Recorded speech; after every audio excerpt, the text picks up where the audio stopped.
Praise lord. దేవుని యొక్క మహాకృపలో మీ అందరికీ కూడా ఈ వీడియోకి స్వాగతం పలుకుతున్నాను. ఎక్స్ క్రిస్టియన్ పాస్టర్ సత్యబాబు గారు ఒక ఇంటర్వ్యూలో కూర్చొని క్రైస్తవ్యాన్ని లేక బైబిల్ గ్రంథాన్ని ఇతర వ్యక్తులకు శత్రువులుగా చేయాలనే ఉద్దేశంతో ఒక రెఫరెన్స్ కోట్ చేసి వారు మాట్లాడటం జరిగింది. బైబిల్ను ఇతర వ్యక్తులు సరిగ్గా అర్థం చేసుకునే సమయంలోనే అర్థం చేసుకోకుండా శత్రుత్వాన్ని తీసుకురావడానికి మాట్లాడినటువంటి ఆ మాట, అంతేకాకుండా ఆ మాట కనీసం ఆ పక్కనో ఒక సంవత్సరమో 6 నెలల కింద జరిగిన సంఘటన కానే కాదు. అదేంటో తెలియకుండా సత్యబాబు గారు మాట్లాడారు.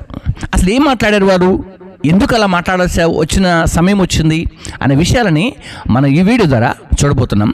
ముందుగా వారు ఏం మాట్లాడారో విందాం. 17వ అధ్యాయము 2-3 సృష్టిలో 4వ దినమందు సూర్యుణ్ణి చంద్రుణ్ణి చేశాడు. మరొక చోట ఏమంటాడో తెలుసా? ద్వితీయోపదేశకాండము 17వ అధ్యాయము 2-3-4 వచ్చిన సూర్యుడు, చంద్రుడు, నక్షత్రాలు అన్య దేవతలు. ఏదో తేడాగా ఉందేంటి?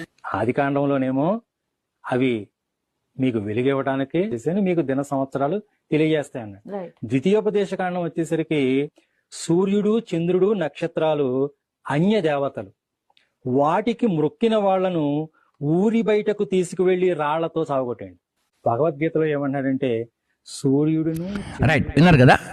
ఆది కాండము 1వ అధ్యాయం 4వ వచనంలో సూర్య చంద్రుడిని చేశారు దేవుడు.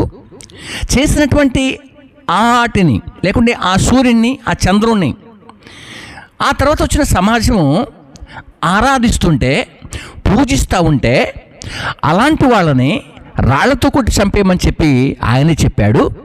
అప్పుడేమో చేసింది ఆయననే, ఇప్పుడు చంపేది కూడా ఈయననే చెప్పేసి బైబిల్ని ఇతర వ్యక్తులకు శత్రుత్వంగా చూపించాలని ఆశపడుతున్నాడు ఎక్స్ క్రిస్టియన్ పాస్టర్ గారు సత్యబాబు గారు. సో ఆ పదజాలంలో నుండి కొన్ని సంగతులు మనం నేర్చుకోవడానికి మనము ప్రయత్నం చేద్దాం.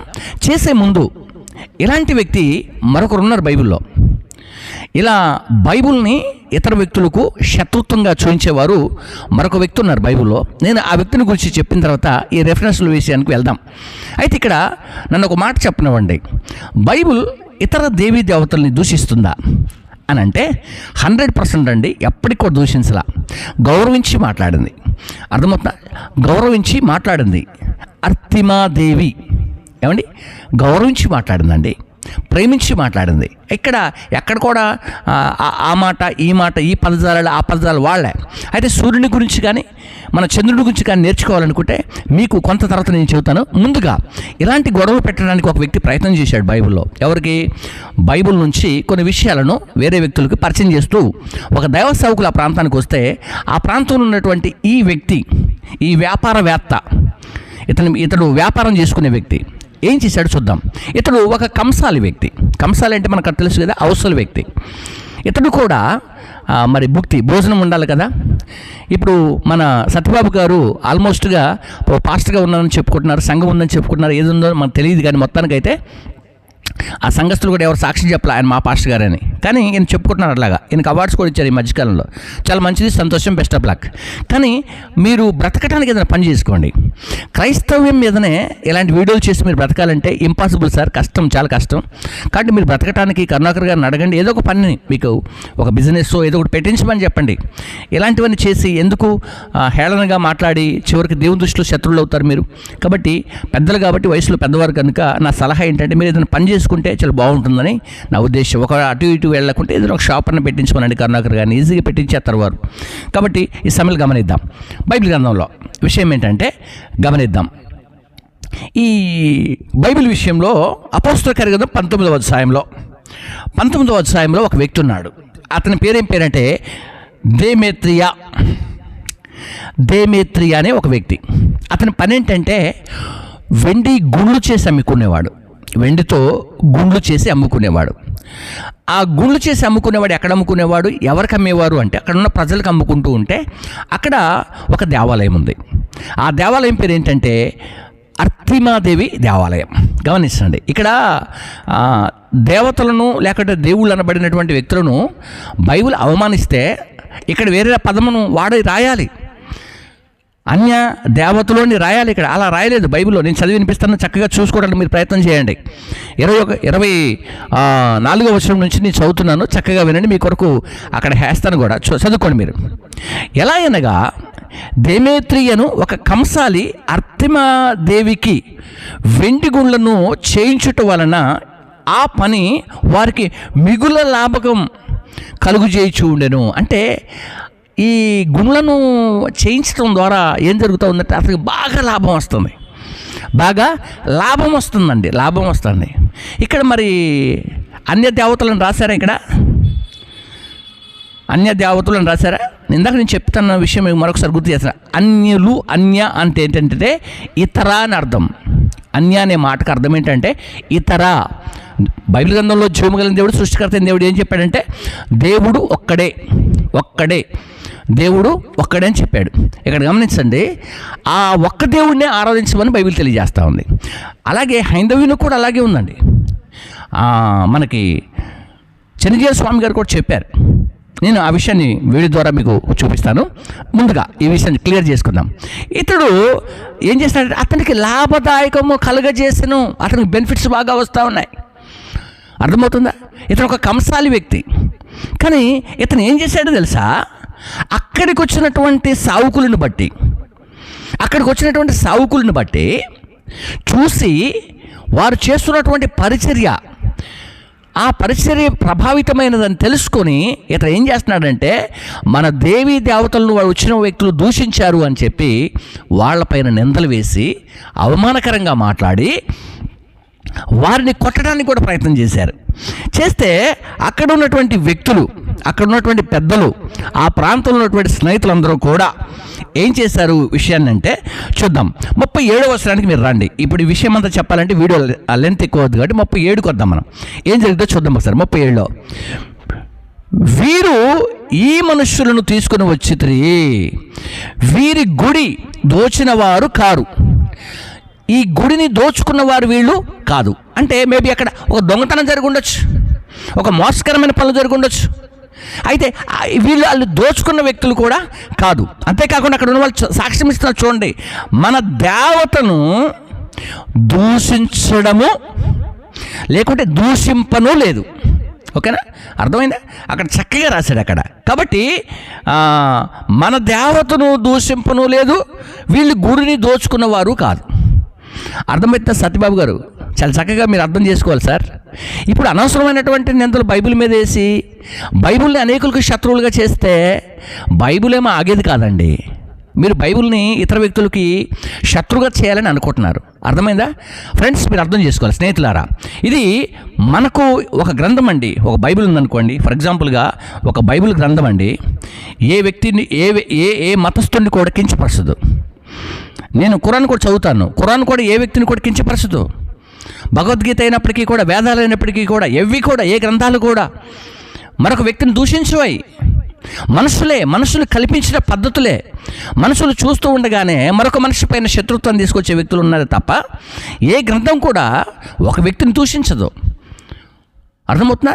సో ఎందుకు అక్కడ ఆ మాట రాయబడింది అంటే దేవుడు ఒక్కడే ఆరాధనకు యోగ్యుడు అని అక్కడ చెప్పబడినప్పుడు ఆ టర్మ్స్ అండ్ కండిషన్స్, నిర్గమాకాండం 20వ అధ్యాయంలో ఉన్న కండిషన్స్ని మనుషులు మీరి వారు ఏం చేస్తున్నారంటే సూర్యునికి ఆరాధన చేస్తున్నటువంటి వారు ఉన్నారు. ఇప్పుడు మేము చేస్తామండి, మాకు అవసరం, చేసుకోండి, ఎవరు వద్దన్నారు? సూర్యునికి చేసుకోండి, వద్దనలే కదా. ఇప్పుడు జీవము కలిగినటువంటి దేవుడు ఒక్కడే అని చెబుతుంది. ఎవరు చెబుతున్నారు? అందరూ చెబుతున్నారు. ఒకసారి ఈ వీడియో చూద్దాం.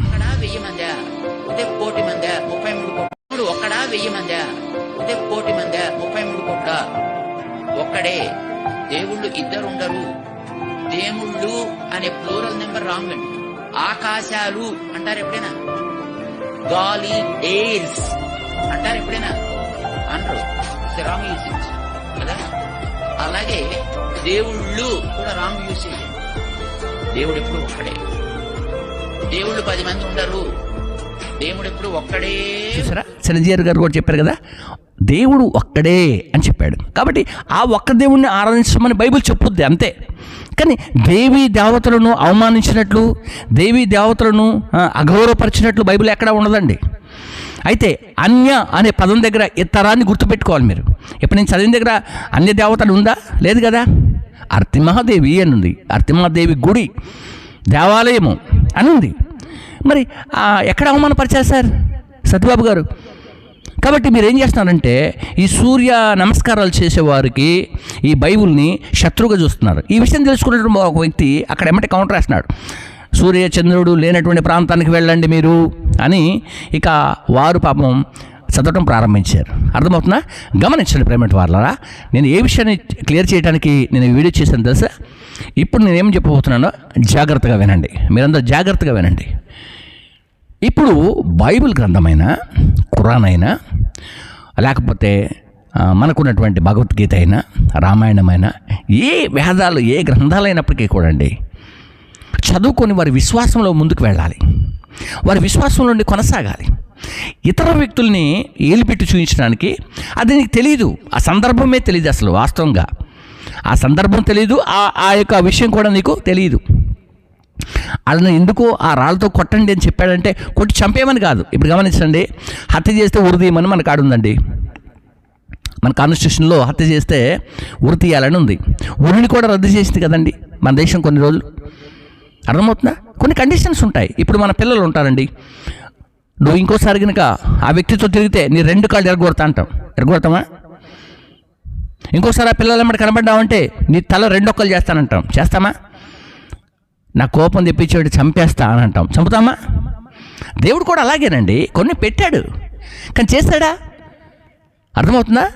అంటే ఆ భయం అనేది అది ఆయన చట్టం, అది దేవుని యొక్క చట్టం. అది ఇప్పుడు మనకి కొన్ని గ్రంథాలు చదివినప్పుడు కొన్ని గ్రంథాలు మనం చదివినప్పుడు నువ్వు చనిపోయేటప్పుడు బ్రతుకున్నప్పుడు కొన్ని మంచి పనులు చేయకపోతే నిన్ను పలానా దాంట్లో వేసి కాలుస్తారు, పలానా దాంట్లో వేసి చేస్తారు అని అంటే ఈ వ్యక్తి ప్రిపేర్ అవుతాడు ఈ బ్రతుకున్న కాలంలో ఉన్న మంచి బ్రతుకు బ్రతకాలని. గరుడ పురాణం ఉంటుంది, నిన్ను నూనెలో వేస్తారు, అట్లా చేస్తారు, ఇలా పొడుస్తారు, సూదులతో గుస్తారని కొన్ని ఉంటాయి. చూశారు కదా, చదివారా? పోనీ చదవండి. అలా ఎందుకు పెడతారు పెద్దలు? మన భవిష్యత్తును మనము చక్కబెట్టుకోవటానికి, ఎక్కడైనా మంచి బ్రతుకు బ్రతకటానికి. సో అదనమాట.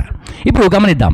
మొన్న శనిజారావు గారు కూడా ఒక మాట చెప్పారు. కరుణాకర్ సుగుణ గారితో మాట్లాడుతూ మనకు క్రైస్తవులు కానీ లేకుంటే ఇస్లాం కానీ మన టార్గెట్ కాదు. మనం మాట్లాడుతున్నప్పుడు మంచి మాటలు మనం మాట్లాడితే ఆ వ్యక్తి కూడా బాగుంటుంది, అతను కూడా మంచి మాటలు మాట్లాడి మనం నమ్మినటువంటి మతాన్ని మనము పూజించుకొని ఇతర మతాలను గౌరవిద్దాం అని చెప్పారు వారు కూడా. అలాంటి మాట కాకుండా గొడవలు చేస్తే ఒక మాట కూడా అన్నారు, నేను అందుకని ఆ మాట ఏమన్నారు ఒకసారి. సంబంధించినటువంటి చరిత్ర వారికి ఉంటుంది. చెప్పు, నీ తల్లిని గురించి చెప్పు, నీ తండ్రిని గురించి చెప్పు. నా తండ్రి the best father, the best mother, చక్కగా చెప్పుకో. కానీ నీ తల్లిలో ఈ లోపాలున్నాయి, నీ తల్లి కంటే నా తల్లి మంచిది అంటే ఆ వ్యక్తి నాలుకని అక్కడే అట్లా కట్ చేయాలి. ఒక విశ్వాసం వారిది కనుక నీ విశ్వాసంలో నువ్వు ఉండవయ్యా, హాయిగా బతుకు, నీ పని నువ్వు చేసుకో, నా పని నేను చేస్తా. మనిద్దరం కలిసి మంచి సమాజం కోసం బతుకుదాం. సమాజంలో నువ్వు బ్రతకాలి, నేను బ్రతకాలి, ఇద్దరం కలిసి బ్రతకాలి. ఉండే సమాజం కొంతే. ఆ సమాజంలో ఎదటివాడిని నువ్వు ఆక్షేపించి వాడితోటి చూసారు కదా. సో ఎలాగున మన దేశం ఇప్పుడు క్రైస్తవులు ఎంత మంచి పనులు చేయనివ్వండి, ఈ దేశంలో, ఈ భారతదేశంలో మంచి పేరు రాదండి. అది మాత్రం క్లియర్, అది ఎప్పటికి కూడా మారదు. ఆ విషయం నాకు తెలుసు. క్రైస్తవులు ఎంత మంచి పని చేసినా, ఏమండి, ఎంత మంచి పని చేసినా, ఎన్ని సహాయాలు చేసినా, ఎన్ని కనిపెట్టినా, ఎన్ని అద్భుత కార్యాలు చేసినా, క్రైస్తవులు ఈ దేశంలో స్టిల్, ఈ దేశంలో, మన భారతదేశంలో ఆ వ్యక్తిని గొప్ప వ్యక్తిగా గుర్తించరు.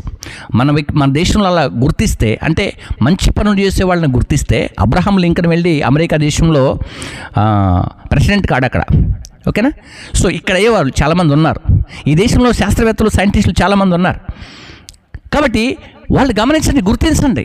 మనకాడ పెట్రోల్ ఒక ఆకులో తయారవుతుందని రామర్, ఏమండి, ఆ పెట్రోల్ కనిపెట్టడానికి తన యొక్క బయటకు ముందుకు వస్తే అతను కనపడకుండా పోయాడు. సో ఇలాంటివి ఉంటాయి మన దేశంలో, అర్థమవుతుందా? కాబట్టి ఇక నుంచి అయినా ఏ మతమైనా, ఏ కులమైనా, ఏ వ్యవస్థ అయినప్పటికీ కూడా దేశానికి క్షేమకరమైనటువంటి పనులు చేద్దాం, ప్రజలకు క్షేమకరమైనటువంటి పనులు చేద్దాం, మనిషిని పెంచుదాం, మానవతను పెంచుకుందాం, మనిషి ఇంకొక సాటి మనిషిని ప్రేమించేవారుగా, మనిషి మరొక వ్యక్తిని గౌరవించే వ్యక్తిగా మన దేశ సంస్కృతిని పెంచుదాం. ఎవరు నచ్చినట్టు వాళ్ళు ఉంటారండి. ఇప్పుడు నాకు నచ్చినట్టు నేను ఉంటాను. నాకు ఈ ల్యాప్టాప్ నచ్చింది, నేను కొనుక్కున్నాను. నీ డెల్ ఎందుకు కొన్నావు, ఇంకో ల్యాప్టాప్ హ్యాపీలు కొనుక్కోపోయావా అంటే నాకు నచ్చలే. అర్థమవుతుందా? ఇప్పుడు సత్యబాబు గారు క్రిస్టియన్లో ఉండకుండా ఎందుకు పోయి ఎందోలో కానీ ఎవరు ప్రశ్నిస్తే అవసరం ఉందండి, అది ఆయన ఇష్టం. అది ఇప్పుడు కరుణాకర్ గారు క్రైస్తవులు ఉండి హైందవులుగా వెళ్ళారు, అది ఆయన ఇష్టం. అది హమరా ప్రసాద్ గారు కూడా వారి నాన్నగారు క్రిస్టియన్గా ఉన్నారు, వారు హైందవులు ఉన్నారు. లలిత్ గారు కూడా వారు ఒకప్పుడు క్రైస్తవ సమాజంగా ఉన్నారు, ఇప్పుడు వారు హైందవులోకి వెళ్ళారు. ఇదంతా జరుగుతూ ఉంది. కాబట్టి ప్రశ్నించేవాడు ఎవరు లేరు ఈ విషయంలో అనుకోవద్దు. దయచేసి గమనించండి. మనందరము దేశక్షేమం కోసం, ప్రజల క్షేమం కోసం ప్రజలను ప్రేమిద్దాం. వారికి నచ్చినటువంటి విషయంలో వారు వెళ్తూ ఉంటారు. కాబట్టి అట్టి కృప మనందరికీ కలగాలని కూడా నేను కోరుకుంటున్నాను. కాబట్టి మరి ఎక్స్ పాస్టర్ అండ్ క్రిస్టియన్గా ఉండి సత్యబాబుగా ఉన్నటువంటి వ్యక్తిగా ఛానల్ పెట్టి నడిపిస్తున్నటువంటి వీరికి నేను హృదయపూర్వకమైన శుభాలు తెలియజేస్తున్నాను సార్. దయచేసి మరి బ్రతుకు తెరువు కోసం అయితే బైబిల్ని అక్కడక్కడ చెప్పటం అంటే మీరు చెప్పండి, సత్యాన్ని సత్యాన్ని బోధించండి.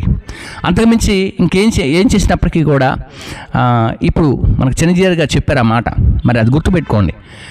వారే కాదు, మాకు కూడా అది, మేము కూడా అథాంటిక్గా తీసుకుంటున్నాం. మేము కూడా ఎప్పటికి కూడా దూషించడం, మేము ఎప్పటికి కూడా తోలనాడం, ఏ మతాన్ని కానీ ఏ మనిషిని కానీ కనీసం ఏ దుర్భాషలాడే మాటలు కూడా రాకుండా సో మా సొసైటీని కూడా మేము కాపాడుకోవడానికి ప్రయత్నం చేద్దాం. సో మనందరం కూడా క్షేమంగా ఉందాం. మన దేశం యొక్క సరిహద్దులు విస్తరించేలాగా ప్రార్థన చేద్దాం. మహాదేవుని యొక్క కృప మనకున్న ప్రతి ఒక్కరికి కూడా శుభాభివందనాలు తెలియజేస్తూ ఏమైనా మాటలు ముగిస్తున్నాను. God bless you. Mera Bharat